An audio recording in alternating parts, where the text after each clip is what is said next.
ज्यादा देर कविता पाठ करूंगा नहीं, क्योंकि मैं जाति से बनिया हूं। मैं जानता हूं कि कम इन्वेस्ट करके ज्यादा निकाल लेना ही समझदारी होती है। वो बाबा तुलसीदास इतनी लंबी चौड़ी रामचरितमानस लिख कर गए साहब। मेरे दादाजी 6 पंक्ति में सुना दिया करते थे। 6 पंक्ति में पूरी राम कथा सुना दूं तो इटावा मुझे एहसास करा दे अपनी जवानी का। 6 पंक्ति में राम कथा सुना रहा हूं कि एक राम एक रावन्ना, वो छत्री वो वामन्ना, वाने वा की सिया चुराई, वाने वा की लंक जराई, राम ने रावण मारन्ना, इतनी सी थी बातन्ना, तुलसी लिख गए पोथन्ना।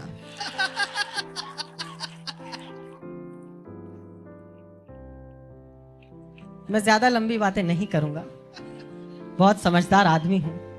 वैसे भी 3 साल पहले मेरी शादी हो गई है, ज्यादा बोलने का मौका अब मुझे मिलता भी नहीं।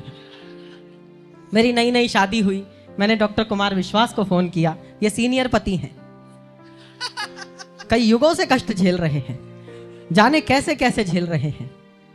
मैंने इन्हें फोन करके पूछा, मैंने कहा भाई साहब मुझे कोई ऐसी टेक्निक बता दो कि मैं अपनी बीवी का जन्मदिन कभी ना भूलूं। इन्होंने जो जवाब दिया, बात समझ आ जाए तो मस्ती लेना। मैंने कहा डॉक्टर साहब मुझे कोई ऐसी टेक्निक बता दो कि मैं अपनी बीवी का जन्मदिन कभी ना भूलूं। बोले एक बार भूल जा।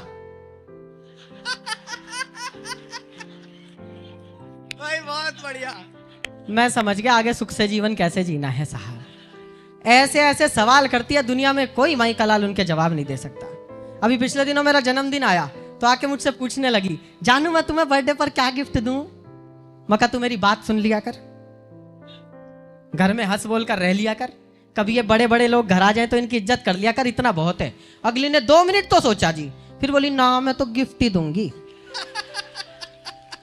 तो काम तो गिफ्ट से ही चलाना पड़ रहा है साहब।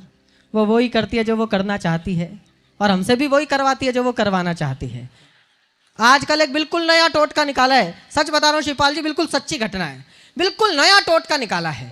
जब इन लुगाइयों का घूमने फिरने का मूड होता है, आउटिंग पे जाने का मूड होता है, पिकनिक मनाने का मूड होता है, तो आध्यात्मिक बहाना ढूंढ के लाती हैं। मैंने वैष्णो देवी के दर्शन बोल रखे हैं, पट्टा मना नहीं कर सकता। एक दिन कटरा लेके जाएगा, 4 दिन खुद काटड़ा बन के पटनी टॉप घुमाता फिरेगा। मैं इस देश के सभी देवी देवताओं का हाथ जोड़कर धन्यवाद करता हूं साहब, एक भी देवता विदेश में नहीं बसा। हाँ वरना ये कभी भी कह सकती थी हमने लंदन वाले भैरू जी की जोत बोल रखी है। आदमी भैरू जी की जोत जलवाने के चक्कर में खुद बजरंगी हो लेता, लेकिन अब पुरुष है साहब, कष्टों से जूझना हमारी नियति में लिखा है। हम भी कभी भी कह सकते थे हमने बैंकॉक वाली देवी के दर्शन बोल रखे हैं। हमारी प्रसन्नता कभी कम नहीं हो सकती साहब। एक ताना दिन में 20 बार आप सबको मिलता होगा, कितने ही बड़े हो जाना, कुछ भी बन जाना, इस ताने से मुक्ति नहीं पा सकते। तुमने मेरी जिंदगी नरक बना दी। कोई ढंग का मिला होता तो मैं कितनी खुश रहती। जैसे हम नहीं मिलते तो इन्हें कोई धनपति कुबेर मिल रहा था। लेकिन वो बोलते हैं साहब, एक दिन मैंने यही लपका, मैंने कहा देखो मनुष्य यदि प्रसन्न रहना चाहे तो प्रसन्नता उसके भीतर होती है, बाहर की स्थितियां उसके सुख और दुख के लिए जिम्मेदार नहीं होती। वो बोली कैसे? अब मैं सिद्ध करता हूं, और सही सिद्ध कर दूं तो यहाँ जितनी महिलाएं बैठी हैं वो अपनी चातुर्य के लिए तालियां बजाना, और जितने पुरुष बैठे हैं वो अपने बड़े दिल के लिए तालियां बजाना। मैंने कहा इन महिलाओं को आप स्वर्ग में भी छोड़ दो, इससे बढ़िया जगह तो नहीं बनाई जी ब्रह्मा जी ने, वहां पे इनकी कोई सहेली मिल जाए। पहला संवाद क्या होगा? अप्सरा को देखा, देखियो ड्रेसिंग सेंस ही नहीं है, कैसे कैसे कपड़े पहनती है। एक हम साहब, हमें आप नरक में भी छोड़ दो, वहां हमारा कोई दोस्त मिल जाए, एक ही बात पूछेगा, यमराज की बेटी देखी?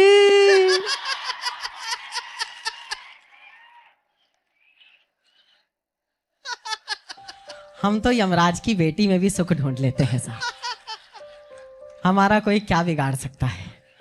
ये सिर्फ इन महिलाओं के चोचले हैं।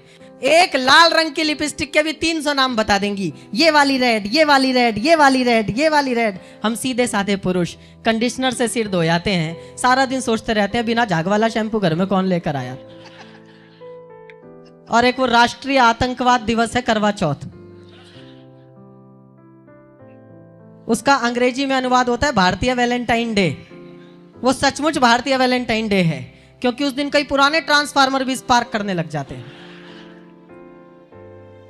करवा चौथ के दिन देखो साहब आप इन्हें 25 रुपये की मेहंदी लगवा कर आएंगी फुटपाथ पर पट्टे पर बैठकर, और पूरे घर में हंगामा, देखियो कैसी लगी है, देखियो बेल नहीं बनी, देखियो पोरवा नहीं भरा, देखियो रंग नहीं चढ़ा। एक हम साहब 2500 रुपए की पी कर आएंगे, चुपचाप सो जाएंगे। इसे कहते हैं सादा जीवन उच्च विचार। हम तो सादा जीवन उच्च विचार में विश्वास रखने वाले लोग हैं साहब। हमारा कोई क्या बिगाड़ सकता है। और एक बार जो हाँ जिंदाबाद जिंदाबाद कर रहे हो, भाभी ने देख लिया तो आपकी हो जाएगी। एक बार जो आदमी पुरुष बन जाए, पति बन जाए, उसके बाद उसका दुनिया में कोई कुछ नहीं बिगाड़ सकता। मेरी नई नई शादी हुई, 4 दिन बाद मैं घर से बाहर निकला तो एक बिल्ली मेरा रास्ता काट गई। मैं रुक गया, वो बिल्ली वापस लौट कर आई, बोली तेरा ब्याह हो लिया, अब इससे बुरा तेरे साथ क्या होगा। तो हमारा तो मैक्सिमम हो चुका है साहब। राजनीतिक बातें हो रही हैं, मैं कोई राजनीतिक बात करूंगा नहीं भाई साहब। हम दिल्ली वाले राजनीतिक बात करने लायक बचे नहीं हैं। पूरी दुनिया में समस्याओं के समाधान के लिए मुख्यमंत्री नियुक्त किए जाते हैं। हम दिल्ली वाले हैं, हमने समस्या को ही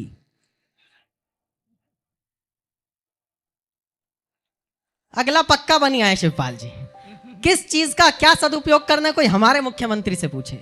अभी पिछले दिनों दिल्ली में आंधी तूफान आया तो घबराकर अपनी कोठी में एक पेड़ से चिपक गए। आधा घंटे बाद जब तूफान शांत हो गया तो पसीना पोंछते हुए बोले आज मैं नहीं होता तो ये पेड़ गिर जाता। ऐसा सीएम हम ही टॉलरेट कर सकते हैं। और उस भाई का जो सदुपयोग हम दिल्ली वालों ने किया, चैलेंज करता हूं आप उत्तर प्रदेश वाले सोच भी नहीं सकते। मैं होली पर घर से बाहर निकला, एक दुकान पर लिखा हुआ केजरीवाल गुलाल। मैंने कहा ये क्या कलेश है। बोला ये अब तक का बना दुनिया का सबसे महंगा गुलाल है। मैं कहा कितने का है। बोला 5000 रुपए का 10 ग्राम। मैंने कहा ऐसा इसमें क्या खास है जो 5000 रुपए का 10 ग्राम बेच रहा है। बात समझ आ जाए तो क्षेत्रवाद छोड़कर हमारे मुख्यमंत्री के सम्मान में तालियां बजाना। मैंने कहा ऐसा इसमें क्या खास है जो 5000 रुपए का 10 ग्राम बेच रहा है। बोला कुछ नहीं साहब, एक बार लगाकर छोड़ दो, हर 10 मिनट में रंग बदल लेता है।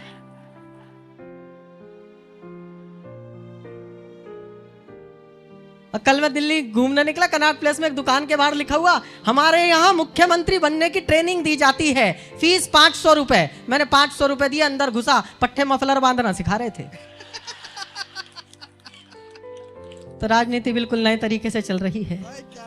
और आजकल हमने प्रधानमंत्री जी भी ऐसे ही चुन रखे हैं। सच बता रहा हूं सर, ऐसा एक ताली बजी, तुम ना दोगे वोट उसे, ऐसा प्रधानमंत्री भी हिंदुस्तान में कभी नहीं मिल सकता। मैं एक चाय वाले की दुकान पर चला गया, उसने ऊपर लिख रखा था अदरक और केसर की चाय। कसम है केवल वो लोग तालियां उठाना जिन्हें बात समझ में आ जाए, व्यंग्य में बात करता हूं। ऊपर लिख रखा था अदरक और केसर की चाय। तो मैंने यूं ही पूछ लिया, मैंने कहा इसमें केसर डालते भी हो या यूं ही लिख रखा है। उसने मेरे हाथ जोड़ दिए साहब। बोला साहब सारे चाय वाले झूठ भी नहीं बोलते।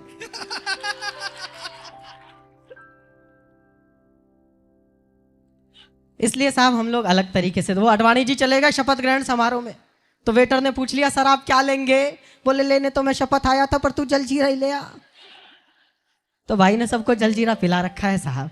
देश की राजनीति बहुत अच्छे तरीके से चल रही है और हम लोग एक ऐसे मुल्क में जी रहे हैं जिस मुल्क का इस्तिकबाल उसके खुद के खून में लिखा हुआ है। इस मुल्क का इस्तिकबाल ना राजनीति तय कर सकती है, ना उद्योगपति तय कर सकते हैं और ना अफसरशाही तय कर सकती है। इस मुल्क का भविष्य जब भी किसी ने लिखा है तो किसी पागल ने लिखा है।